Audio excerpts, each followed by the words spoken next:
Pleading Heart by Carmen Jimenez Smith. My heart is bleeding. It bleeds upward and fills my mouth up with salt. It bleeds because of a city in ruins, the chair still warm from sister's body, because it will all be irreproducible. My heart bleeds because of baby bear not finding mama bear, and it bleeds to the tips of my fingers, like I painted my nails crimson. Sometimes my heart bleeds so much I am a raisin. It bleeds until I'm a quivering, ragged clot. Bleeds at the ending with the heron and her sunken cancer eyes. At the ending with the plaintive flute over smoke-choked killing fields. I am bleeding a river of blood right now, and it's wearing a cover in me for the blood. My heart rises up in me, becomes the cork of me, and I choke on it.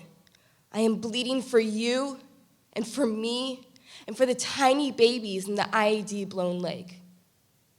It bleeds because I'm made that way, all filled up with blood, my sloppy heart a sponge, filled with blood to squeeze onto any circumstance. Because it is mine, it will always bleed. My heart bled today.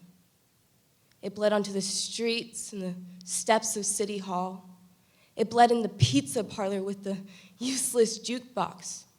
I've got so much blood to give inside and outside of any milieu. Even for a bad zoning decision, I'll bleed so much, you'll be bleeding. All of us bleeding in and out like it's breathing or kissing. And because it is righteous and terrible and red. Thank you.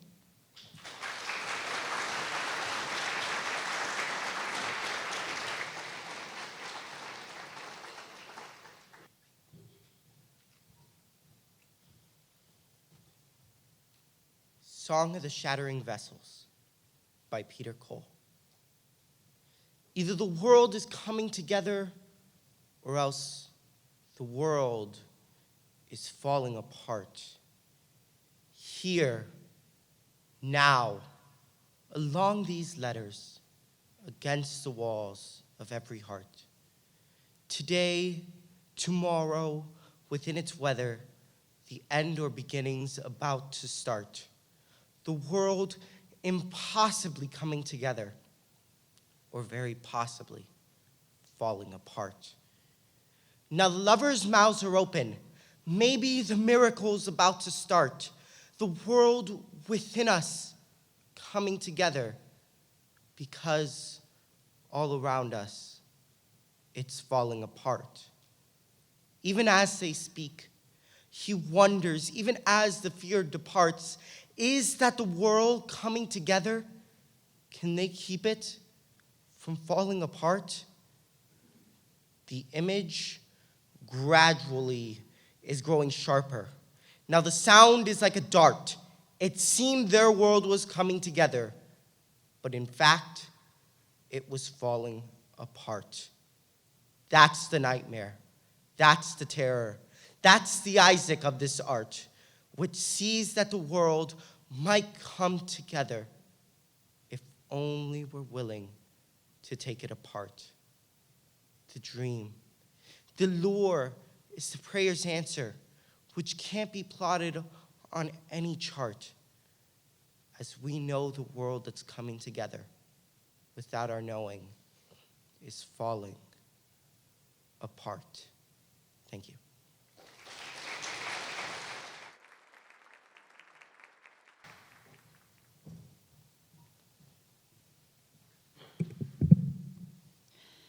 Not Horses by Natalie Shapiro. What I adore is not horses with their modern domestic lifespan of 25 years. What I adore is a bug that lives only one day, especially if it's a terrible day, a day of train derailment or chemical lake or Cop admits to cover up. A day where no one thinks of anything else, least of all, that bug. I know how it feels, born as I've been into these rotting times, as into sin. Everybody's busy, so distraught they forget to kill me, and even that won't keep me alive. I share my home not with horses, but with a little dog who sees poorly at dusk and menaces stumps, makes her muscle known to every statue. I wish she could have a single day of language so that I might reassure her, don't be afraid. Our whole world is dead, and so can do you no harm. Thank you.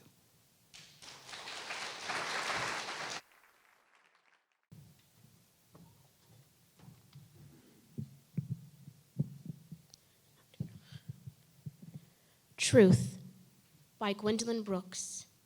And if the sun comes, how shall we greet him? Shall we not dread him?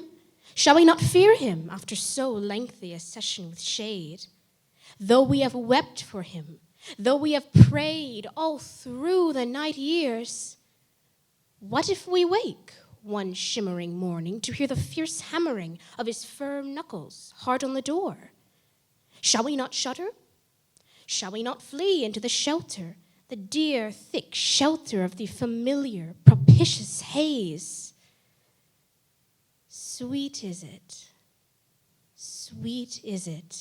to sleep in the coolness of snug unawareness. The dark hangs heavily over the eyes.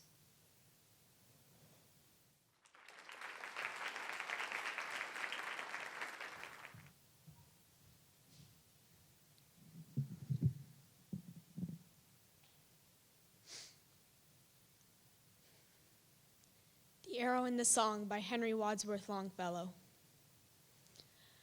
I shot an arrow into the air. It fell to earth. I knew not where, for so swiftly it flew, the sight could not follow it in its flight. I breathed a song into the air. It fell to earth. I knew not where, for who has sight so keen and strong that it can follow the flight of song? Long, long afterward, in an oak, I found the arrow, still unbroke, and the song from beginning to end I found again in the heart of a friend. Thank you.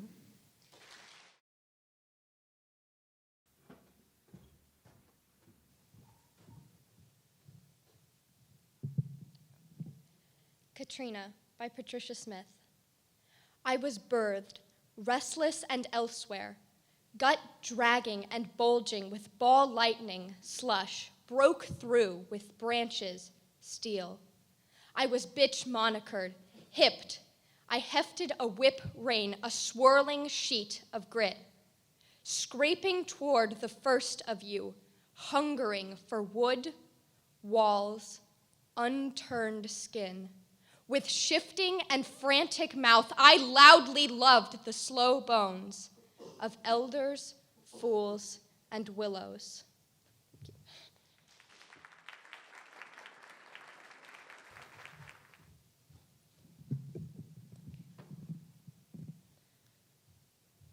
Art versus Trade by James Weldon Johnson.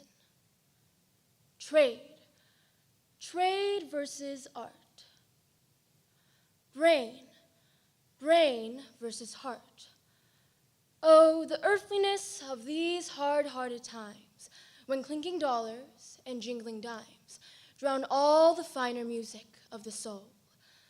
Life as an octopus, with but this creed, that all the world was made to serve his greed, trade has spread out his mighty myriad claw and drawn into his foul polluted maw. The brightest and the best, well nigh has he drained dry, the sacred fount of truth, and if forsooth he has left yet some struggling streams from it to go, he has contaminated, so there flow that truth, scarce is it true. Poor art, with struggling gasp, lies strangled, dying in his mighty grasp. He locks his grimy fingers about her snowy throat, so tender. Is there no power to rescue her? protect, defend her? Shall art be left to perish?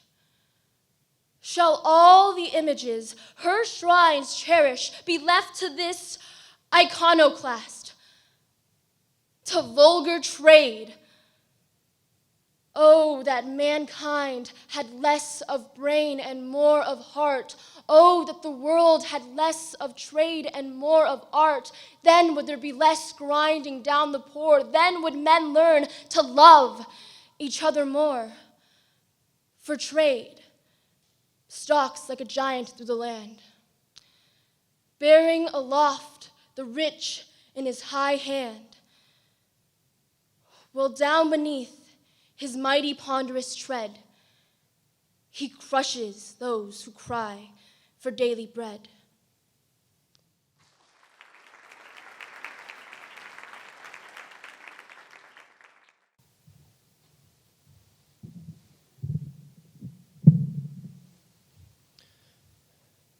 I am offering this poem by Jimmy Santiago Baca.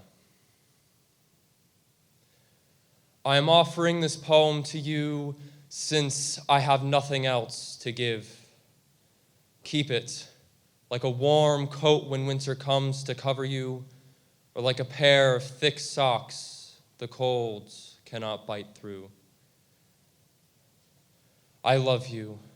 I have nothing else to give you, so it is a pot full of yellow corn to warm your belly in winter.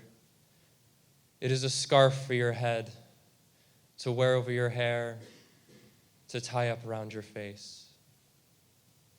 I love you. Keep it. Treasure this as you would if you were lost, needing direction in the wilderness life becomes when mature. And in the corner of your drawer, tucked away like a cabin or Hogan and Dench trees, come knocking, and I will answer. Give you directions and let you warm yourself by this fire, rest by this fire, and make you feel safe. I love you. It's all I have to give and all anyone needs to live and to go on living inside when the world outside no longer cares if you live or die. Remember, I love you.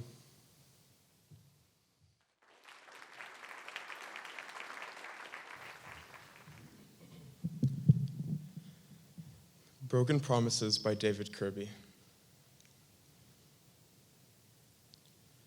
I've met them in dark alleys, limping and one-armed. I've seen them playing cards under a single light bulb and tried to join in, but they refused me rudely, knowing I would only let them win.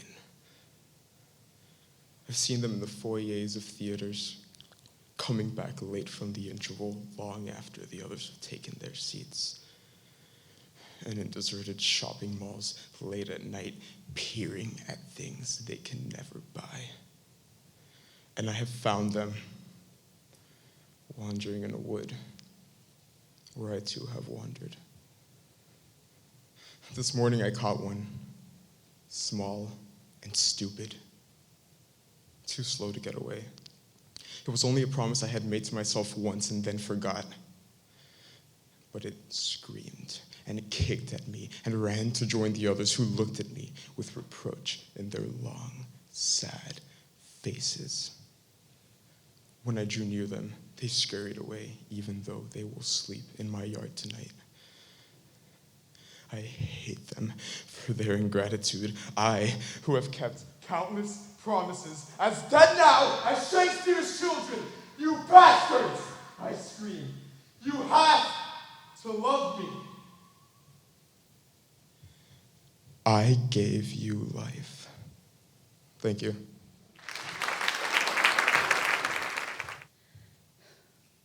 Mr. Darcy by Victoria Chang. In the end, she just wanted the house and a horse, not much more. What if he didn't own the house? Or worse, not even the horse?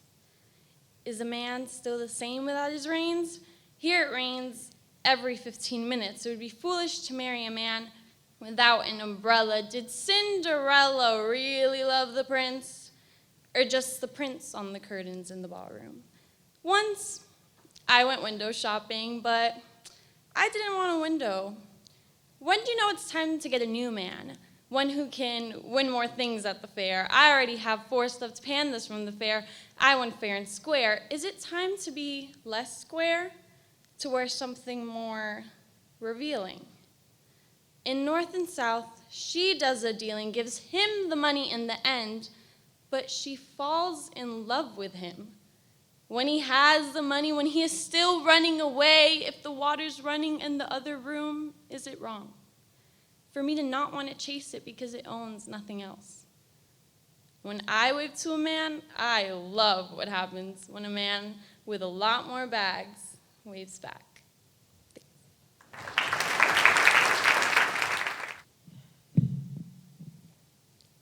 One Art by Elizabeth Bishop. The art of losing isn't hard to master. So many things seem filled with the intent to be lost that their loss is no disaster. Lose something every day, except the fluster of lost door keys, the hour badly spent. The art of losing isn't hard to master. Then practice losing farther, losing faster, places and names and where it was you meant to travel. None of these will bring disaster. I lost my mother's watch, and look, my last, or next to last of 3 loved houses went. The art of losing isn't hard to master. I lost 2 cities, lovely ones and vaster, some realms I owned, 2 rivers, a continent. I miss them. But it wasn't a disaster. Even losing you, the joking voice, a gesture I love. I shan't have lied. It's evident the art of losing's not too hard to master, though it may look like. Write it like disaster.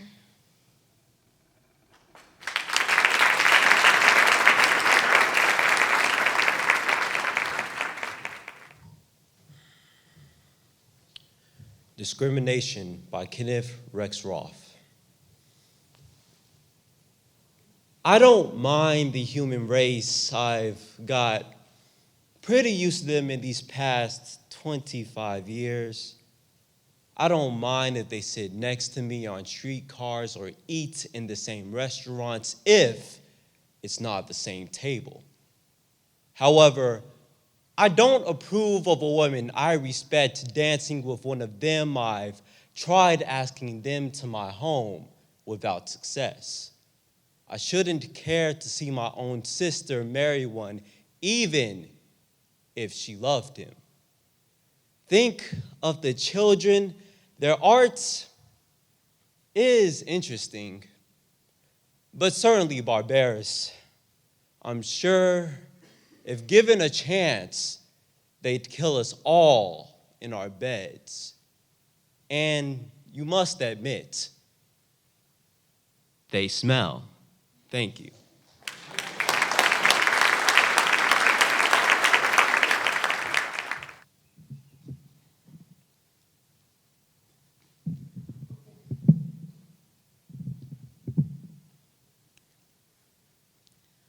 Ode by Arthur O'Shaughnessy.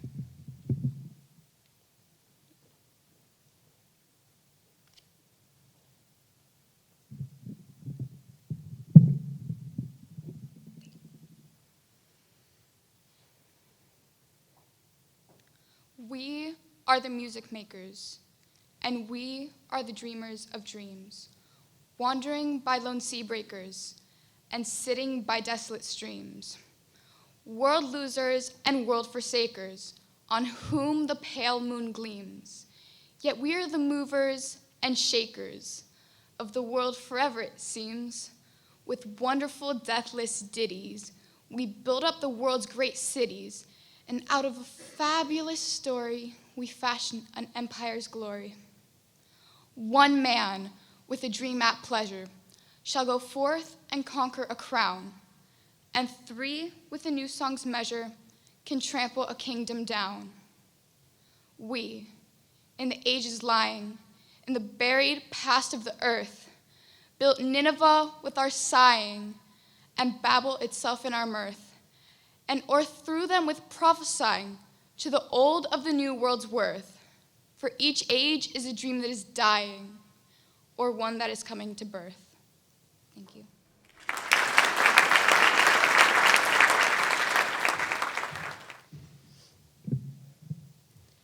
El Olvido by Judith Ortiz Cofer. It is a dangerous thing to forget the climate of your birthplace, to choke out the voices of dead relatives when in dreams they call you by your secret name. It is dangerous to spurn the clothes you were born to wear for the sake of fashion. Dangerous to use weapons and sharp instruments you are not familiar with. Dangerous to disdain the plaster saints before which your mother kneels, praying with embarrassing fervor that you survive in the place you have chosen to live. A bare, cold room with no pictures on the walls. A forgetting place where she fears you will die of loneliness and exposure. Jesus, Maria, y Jose, she says, el olvido is a dangerous thing.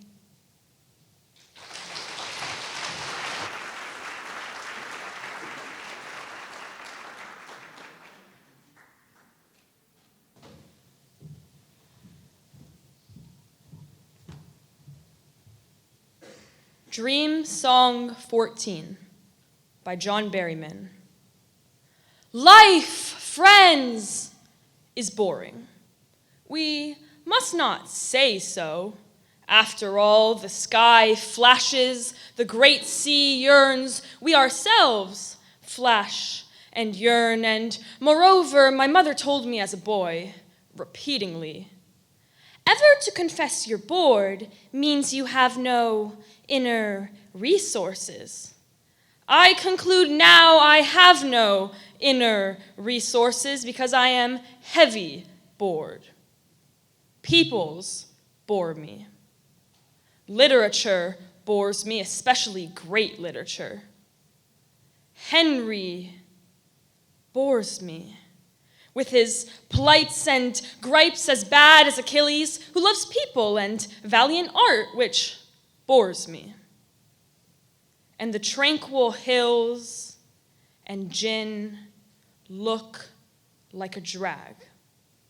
And somehow a dog has taken itself and its tail considerably away into mountains or sea or sky, leaving behind me, Wag.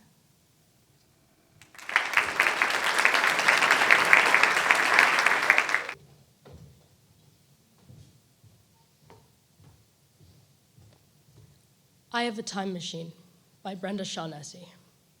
But unfortunately, it can only travel into the future at a rate of 1 second per second, which seems slow to the physicists and to the grant committees and even to me. But I still managed to get there, time after time, from one place to the next and to the next. Thing is, I can't turn it off. I keep zipping ahead, well, not zipping.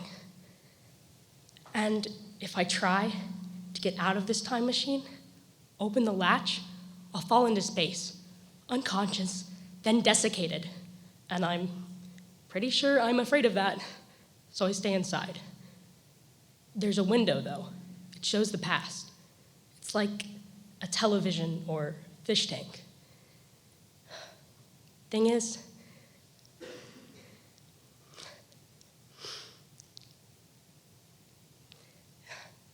it's never live. The fish swim in backward circles. It's like a rearview mirror, another chance to see what I'm leaving behind. Sometimes it's like a blackout, all that time wasted sleeping. Myself, age 8, whole head burnt with embarrassment at having lost a library book.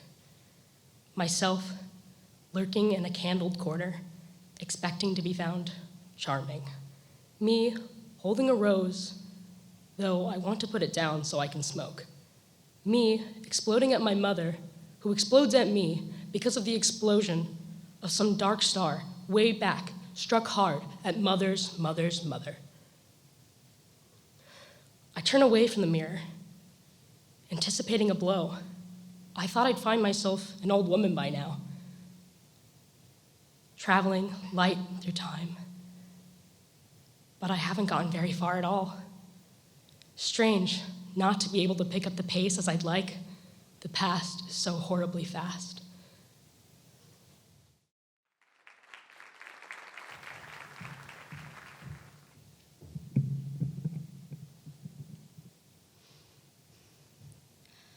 Bright star, would I were steadfast as thou art, by John Keats.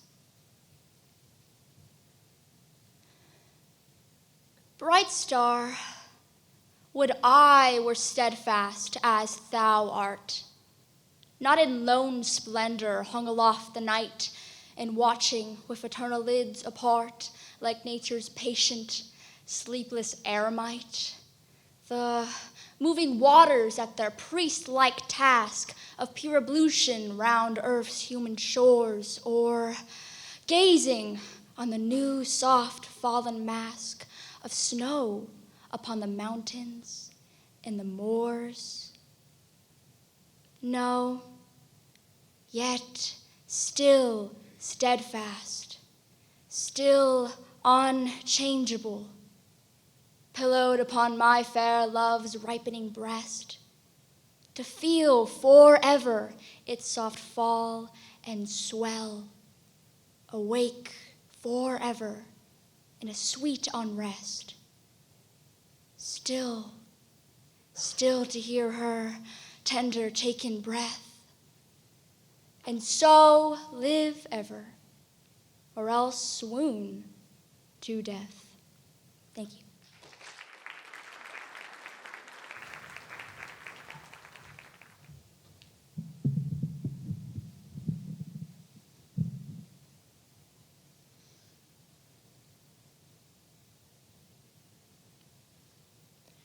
Mr. Darcy by Victoria Chang.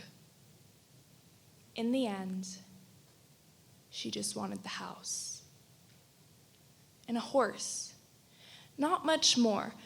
What if he didn't own the house, or worse, not even a horse? How do you separate the things from the man from the things? Is a man still the same without his reins? Here it rains every 15 minutes, so it would be foolish to marry a man without an umbrella. Did Cinderella really love the prince, or just the prince on the curtains in the ballroom? Once I went window shopping, but I didn't want a window. When do you know it's time to get a new man, one who can win more things at the fair? I already have 4 stuffed pandas in the fair. I want fair and square. Is it time to be less square, to wear something more revealing? In North and South, she does the dealing, gives the money in the end, but she falls in love with him when he has the money, when he is still running away. If the water is running in the other room, is it wrong? For me to not want to chase it because it owns nothing else. When I wave to a man, I love what happens when another man with a lot more bags waves back.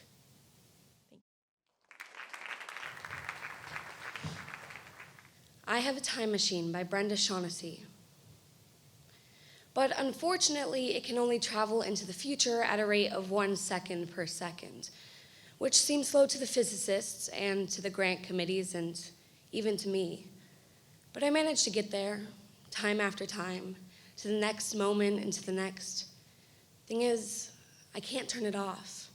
I keep zipping ahead, well, not zipping. And if I try to get out of this time machine, open the latch, I'll fall into space, unconscious, then desiccated. And I'm pretty sure I'm afraid of that, so I stay inside. There's a window, though. It shows the past. It's like a television or fish tank. But it's never live. It's always over. The fish swim in backward circles.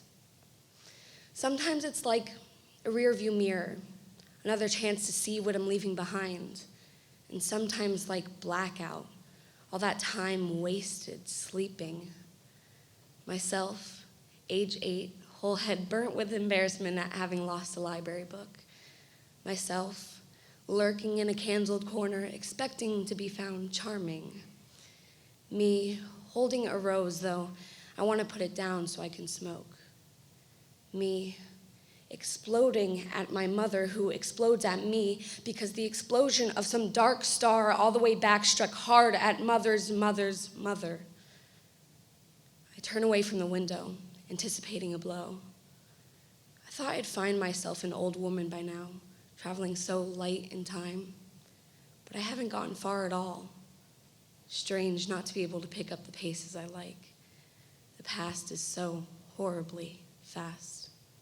Thank you.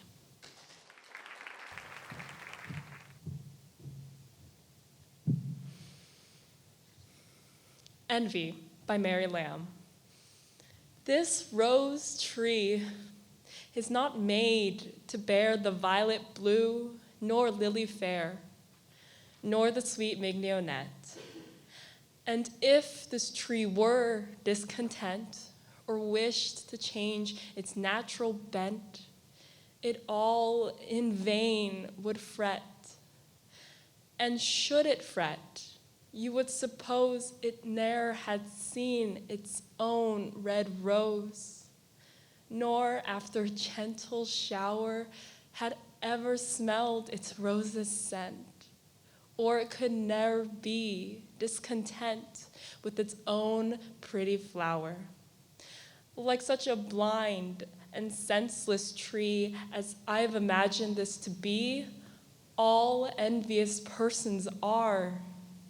With care and culture, all may find some pretty flower in their own mind, some talent that is rare. Thank you.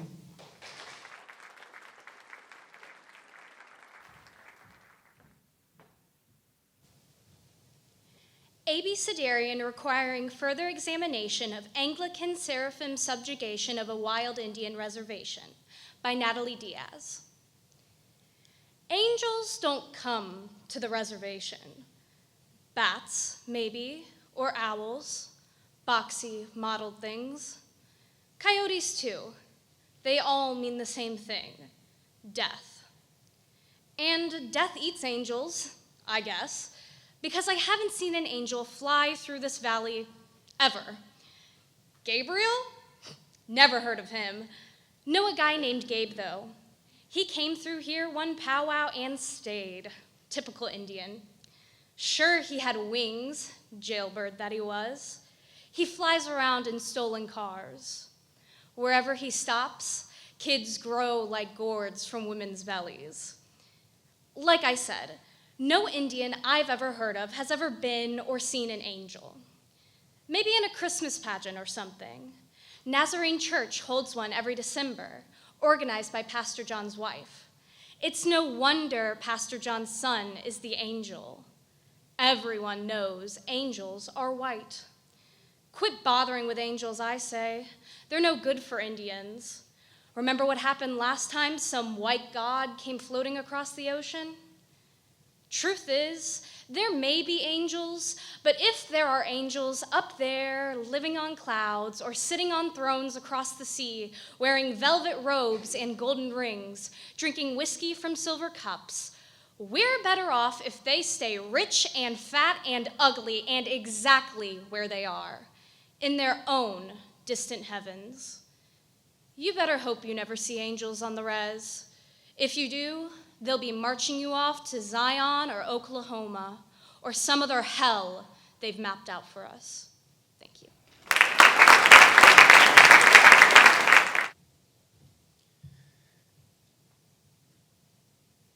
The Lake Isle of Innisfree by William Butler Yeats.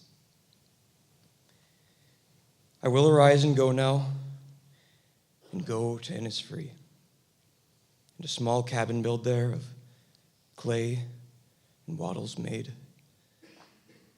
9 bean rows will I have there, a hive for the honey bee, and live alone in the bee-loud glade. And I shall have some peace there, for peace comes dropping slow, dropping from the vale of the morning to where the cricket sings.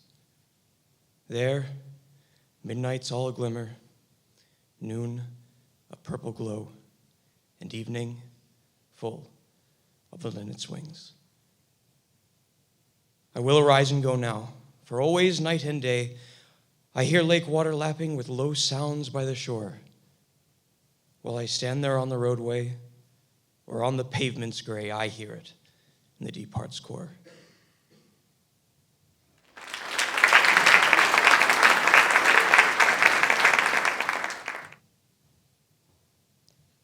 After the Winter by Claude McKay. Some day when trees have shed their leaves and against the morning's white, the shivering birds beneath the eaves have sheltered for the night. We'll turn our faces southward, love, toward the summer's isle, where bamboos spire the shafted grove and wide-mouthed orchids smile. And we will seek the quiet hill where towers the cotton tree and leaps the laughing crystal rill and works the droning bee. And we will build a cottage there beside an open glade with black-ribbed bluebells blowing near and ferns that never fade.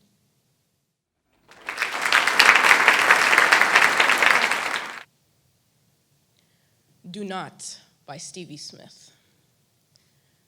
Do not despair of man, and do not scold him.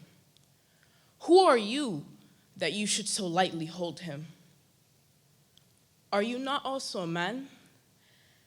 And in your heart, are there not warlike thoughts and fear and smart?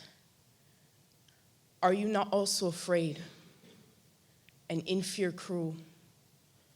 Do you not think of yourself as usual, faint for ambition, desire to be loved, prick at a virtuous thought by beauty moved? You love your wife, you hold your children dear, then say not that man is vile, but say they are, but they are not. So is your judgment shown, presumptuous, false, quite vain, merely your own sadness for failed ambition set outside.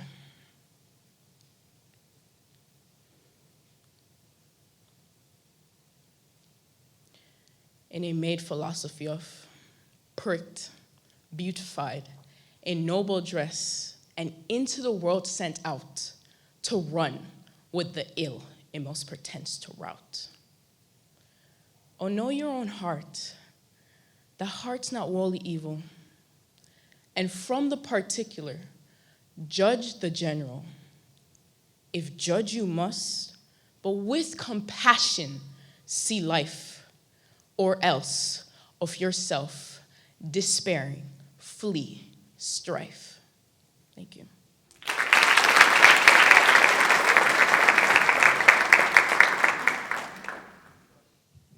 Acquainted with the Night by Robert Frost. I have been one acquainted with the night. I have walked out in rain and back in it.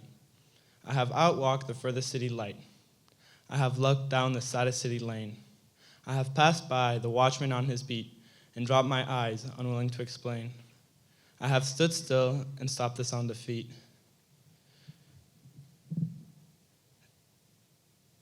And still at an unearthly height, one luminary clock proclaimed the time was neither wrong nor right. I have been one acquainted with the night.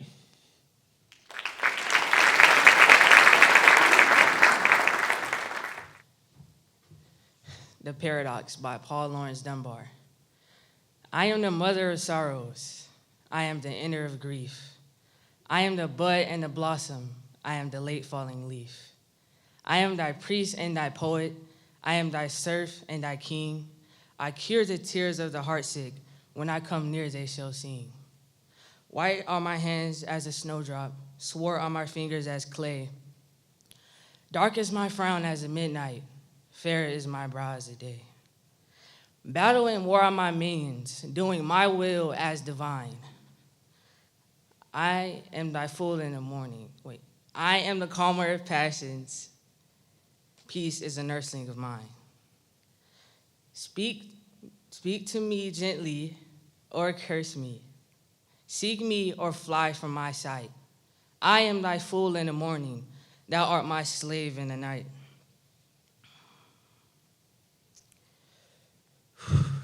Thou art my slave in the night.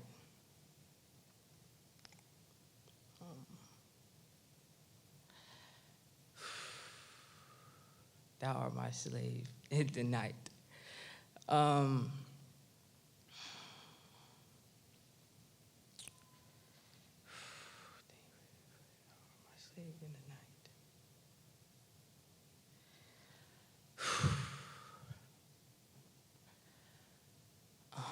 Thou art my slave in the night.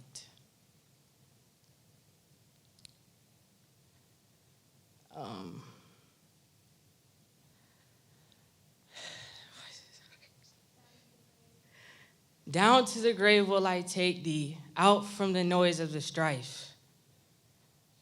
Then thou shalt see me and know me death, then no longer but life. Then thou shalt see me and they shall sing. Then kiss me with their passionate breath and clasp me to have thought of me, aught save the foeman of death. Come to me, brother, when weary. Come when thy lonely heart swells. I'll guide thy footsteps and lead thee down where the dream woman dwells.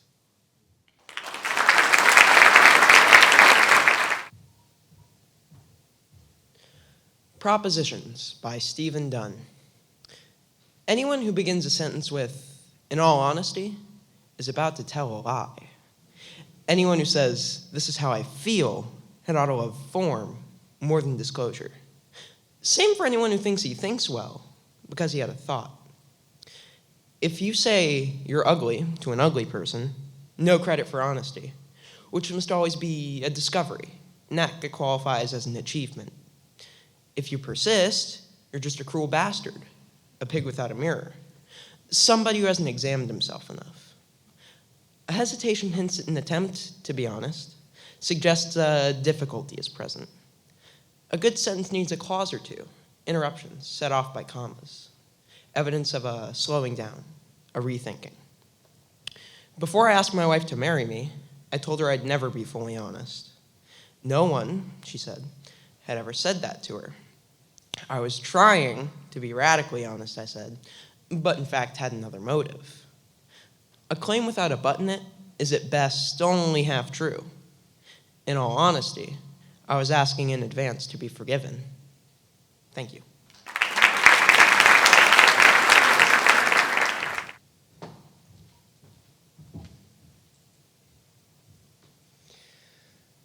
War Widow by Chris Abani.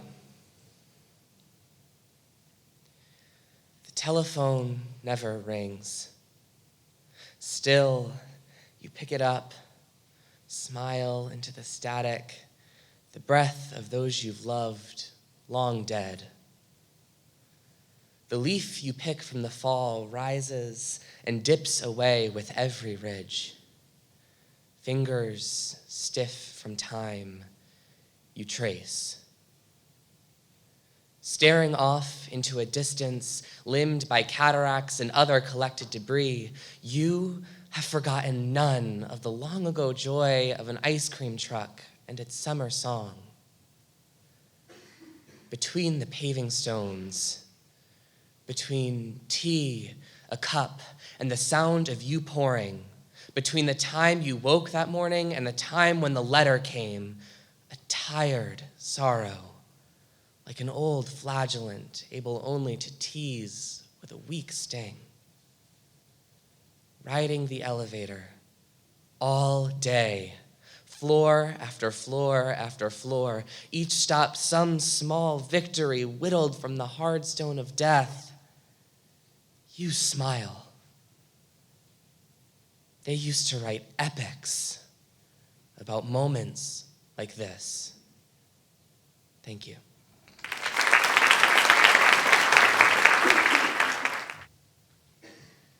Nocturne by Liang Li. That scraping of iron on iron when the wind rises. What is it? Something the wind won't quit with, but drags back and forth.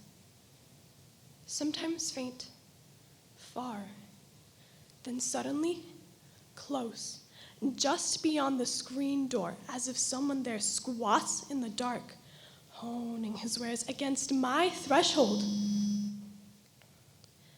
Half steel wire, half metal wing. Nothing and anything might make this noise of saws and rasps, a creaking and groaning of bone growth, or body death, marriages of rust or ore abraded. Tonight, something bows that should not bend, something stiffens that should slide, something loose and not right rakes or forges itself all night. Thank you.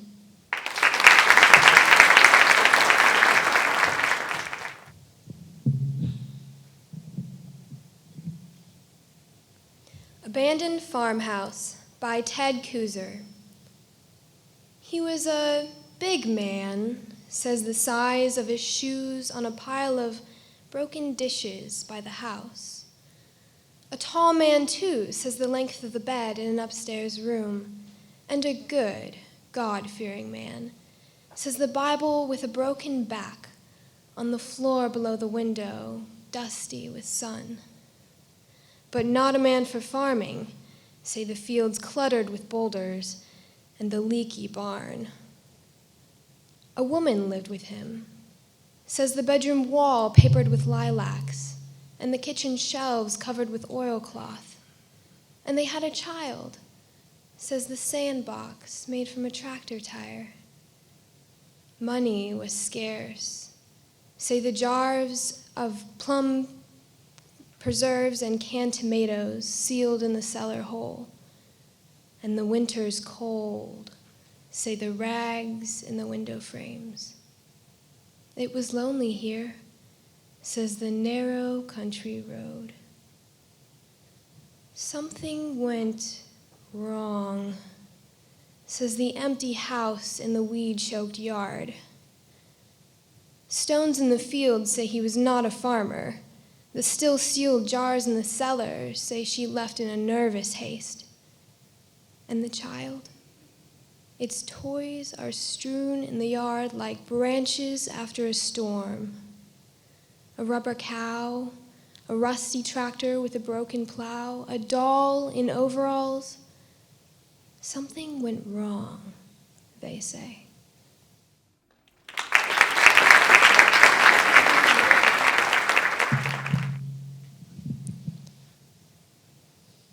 One Art by Elizabeth Bishop. The art of losing isn't hard to master. So many things seemed filled with the intent to be lost that their loss is no disaster. Lose something every day. Accept the fluster of lost door keys, the hour badly spent. The art of losing isn't hard to master. Then practice losing farther, losing faster. Places and names and where it was you meant to travel. None of these will bring disaster. I lost my mother's watch, and look, my last, or next to last, of 3 loved houses went. The art of losing isn't hard to master. I lost 2 cities, lovely ones, and vaster, some realms I owned, 2 rivers, a continent. I miss them, but it wasn't a disaster.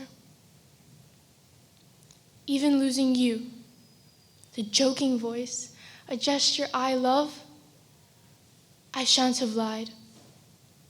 It's evident the art of losing's not too hard to master,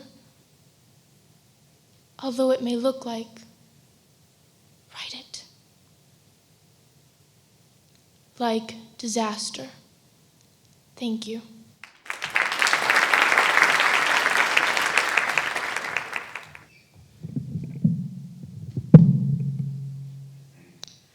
Bent to the Earth by Blas Manuel de Luna.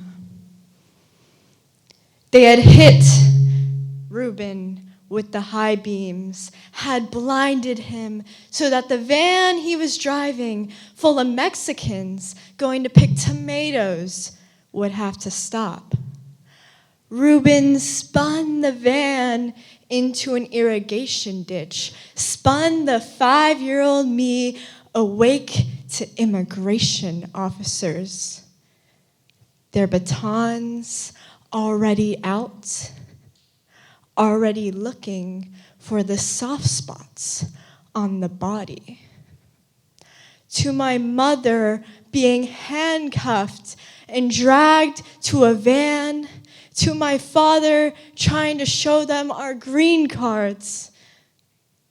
They let us go, but Alvaro was going back. So was his brother Fernando, so was their sister Sonia. Their mother did not escape, and so was going back. Their father was somewhere in the field and was free.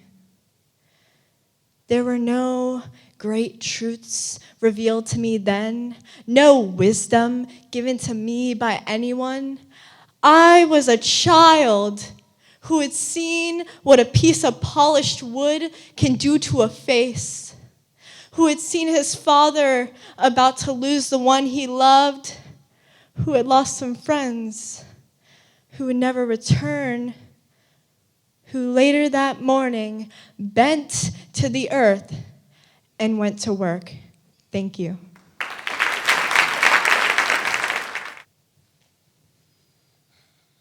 What Women Are Made Of by Bianca Lynn Spriggs. There are many kinds of open. Audre Lorde. We are all ventricle, spine, lung, larynx, and gut, clavicle and nape, what lies forked in an open palm. We are follicle and temple. We are ankle, arch, sole, pore and rib, pelvis and root and tongue. We are wishbone and gland and molar and lobe. We are hippocampus and exposed nerve and cornea.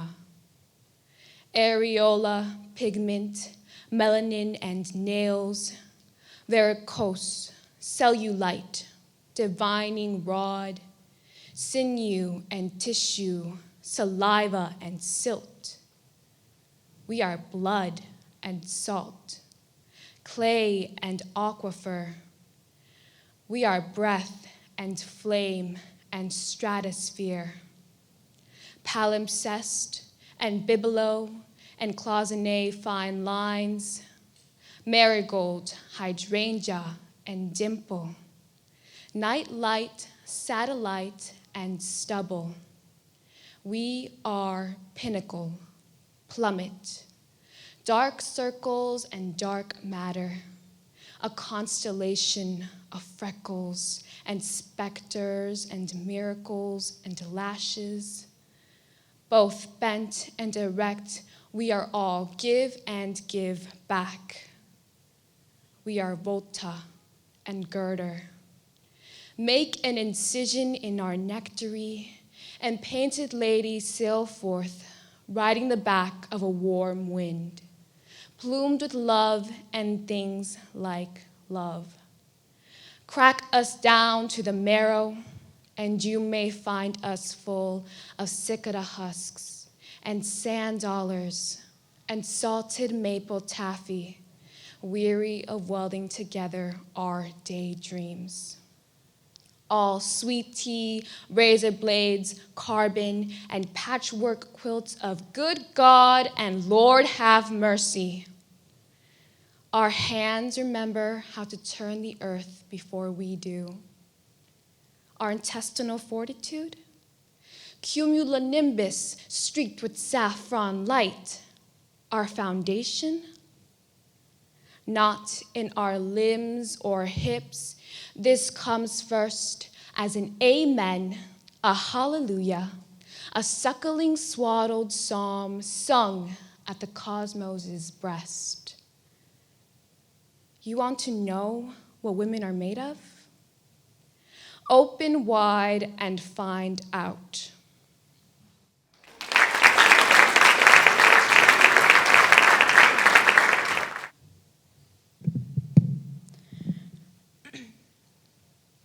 Pleading Heart by Carmen Jimenez Smith.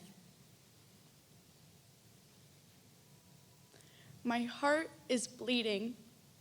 It bleeds upward and fills my mouth up with salt. It bleeds because of a city in ruins, the chair still warm from sister's body because it will all be irreproducible. My heart bleeds because of baby bear not finding mama bear, and it bleeds to the tips of my fingers like I painted my nails crimson. Sometimes my heart bleeds so much I am a raisin. It bleeds until I'm a quivering, ragged clot. Bleeds at the ending with the heroine and her sunken cancer eyes. At the ending with the plaintive flute over smoke-choked killing fields. I am bleeding a river of blood right now, and it's wearing a covert in me for the blood. My heart rises up in me, becomes the cork of me, and I choke on it. I am bleeding for you and for me and for the tiny babies in the IED blown leg. It bleeds because I am made that way. All filled up with blood. My sloppy heart a sponge filled with blood to squeeze onto any circumstance. Because it is mine, it will always bleed. My heart bled today. It bled onto the streets and the steps of City Hall. It bled in the pizza parlor with the useless jukebox. I've got so much blood to give inside and outside of any milieu. Even for a bad zoning decision, I'll be bleeding so much you'll be bleeding. All of us bleeding in and out like it's breathing or kissing. And because it is righteous and terrible and red. Thank you.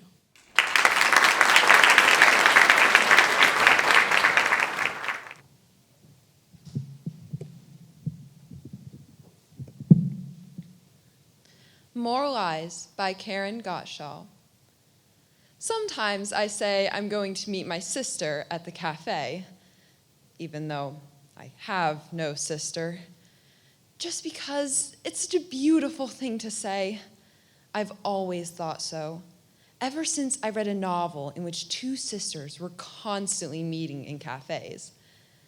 Today, for example, I walked alone on the wet sidewalk, wearing my rain boots, expecting someone might ask where I was headed. I bought a stenopad and a watch battery. The store windows fogged up. Rain in April is a kind of promise, and it costs nothing. I carried a bag of books to the cafe and ordered tea. I like a place that's lit by lamps. I like a place where you can hear people talk about small things, like the difference between azure and cerulean, and the price of tulips. It's going down. I watched someone who could be my sister walk in, shaking the rain from her hair. I thought, even now, florists are filling their coolers with tulips, $5 a bundle. All over the city, there are sisters. Any one of them could be mine.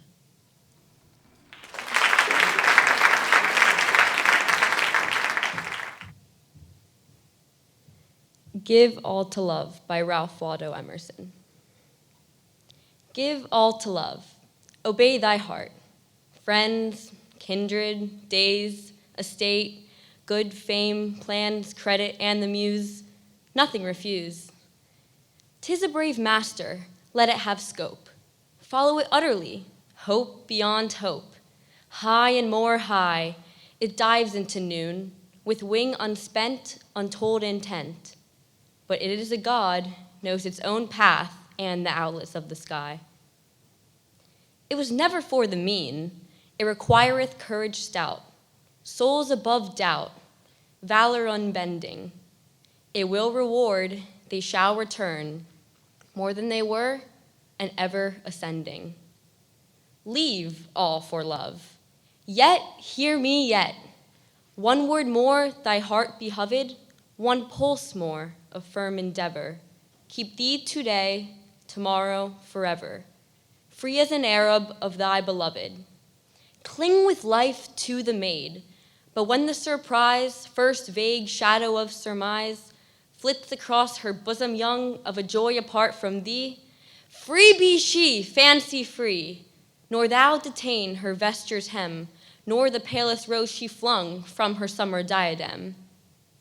Though thou loved her as thyself, as a self of purer clay, though her parting dims the day, stealing grace from all alive, heartily know, when half gods go, the gods arrive. Thank you.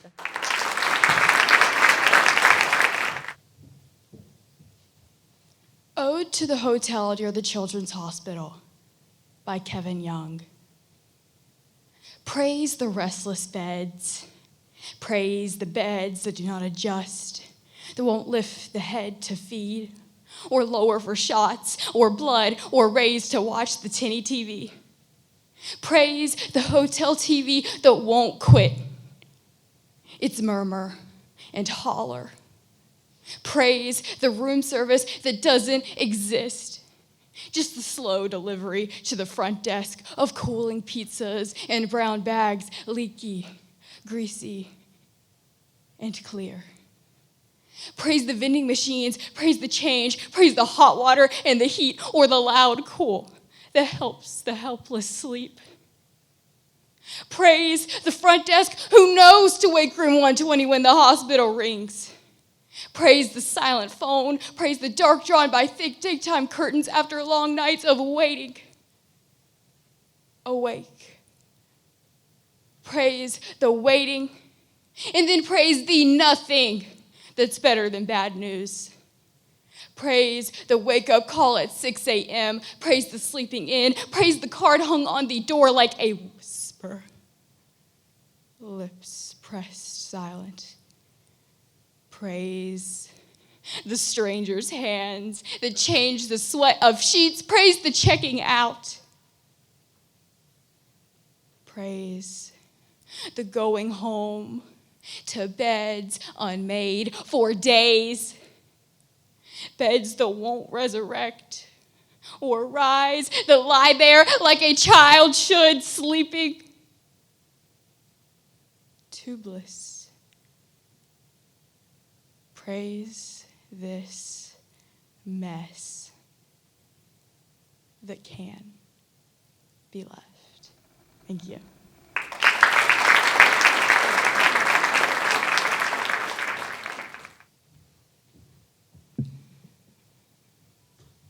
Bleeding Heart by Carmen Jimenez Smith. My heart is bleeding. It bleeds upwards and fills my mouth up with salt. It bleeds for a city in ruins. The chair still warm from sister's body because it will all be irreproducible. My heart bleeds because of baby bear not finding mama bear, and it bleeds to the tips of my fingers like I've painted my nails crimson. Sometimes my heart bleeds so much I am a raisin. It bleeds until I am a quivering, ragged clot, bleeds at the ending with the heroine and her sunken cancer eyes. At the ending with the plaintive flute over smoke-choked killing fields. I am bleeding a river of blood right now, and it's wearing a culvert in me for the blood. My heart rises up in me, becomes the cork of me, and I choke on it. I am bleeding for you and for me and for the tiny babies and for the IED blown leg. It bleeds because I am made that way, all filled up with blood. My sloppy heart, a sponge filled with blood to squeeze onto any circumstance. Because it is mine, it will always bleed. My heart bled today.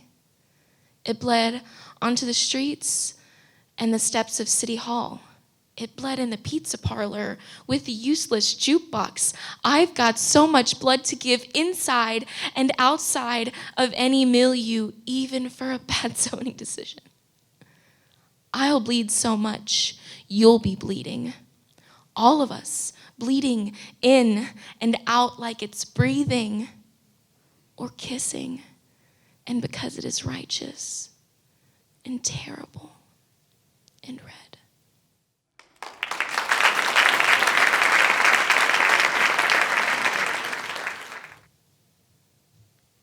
Megan Married Herself by Carolyn Bird. She arrived at the country mansion in a silver limousine. She'd sent out invitations and everything, her name written twice with "and" in the middle, the calligraphy of coupling. She strode down the aisle to At Last by Etta James, faced the celebrant like a keen soldier reporting for duty, her voice shaky, yet sure. I do. You may now kiss the mirror. Applause, confetti, every single one of the 140 guests deemed the service unimprovable, especially the vow so from the heart. Her wedding gown was ivory, pointedly off-white. After all, we've shared a bed for 32 years, she quipped in her first speech. I'm hardly virginal, if you know what I mean. No one knew exactly what she meant. Not a soul questioned their devotion. You only had to look at them, hand cupped in hand, smiling out of the same eyes. You could sense their secret language, bone-deep, blended blood. Toasts were frequent, tearful. One guest eyed his wife, hovering harmlessly at the bar, and imagined what his life might have been if he'd responded years ago to that offer in his head. I'm the only one who will ever truly understand you. Marry me, Derek. I love you. Marry me. At the time, he hadn't taken his proposal seriously. He recharged his champagne flute, watched the newlywed cut her 5-tiered cake, both hands on the knife. Is it too late for us to try? Derek whispered to no one, as the bride glided herself onto the dance floor, taking turns first to lead, then follow.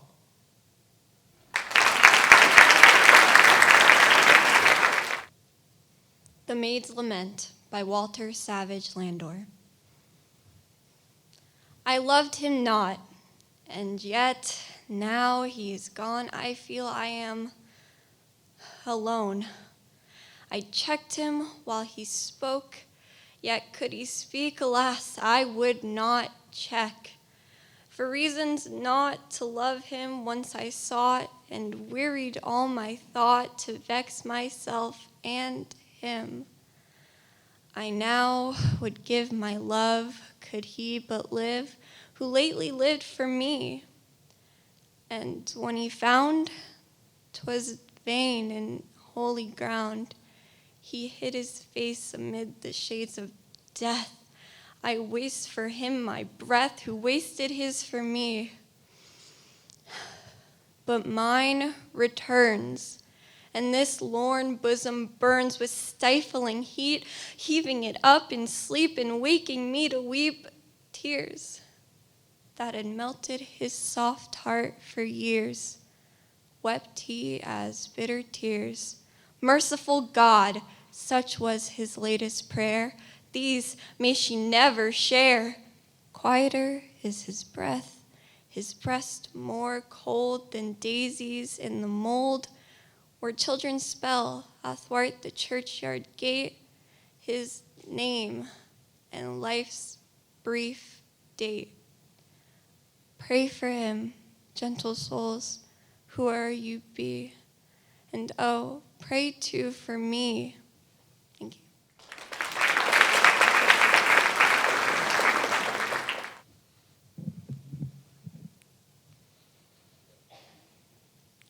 Echo by Daryl Hine.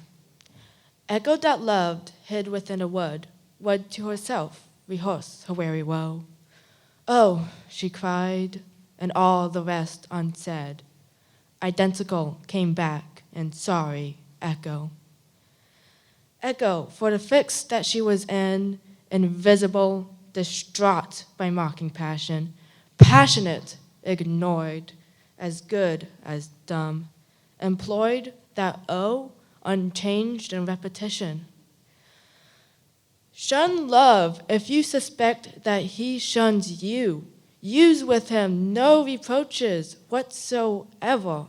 Ever you knew, supposing him to know, no melody from which you might recover. Cover your ears there, echo, do not hear. Here is no supplication but your own. Only your sighs return upon the air, ere their music from the mouth be gone.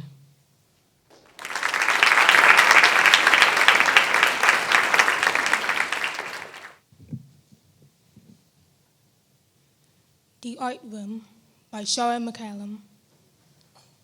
For my sisters, because we did not have threads of turquoise, silver, and gold, we could not sew a sun nor a sky, and our hands became balls of fire, and our arms spread open like wings.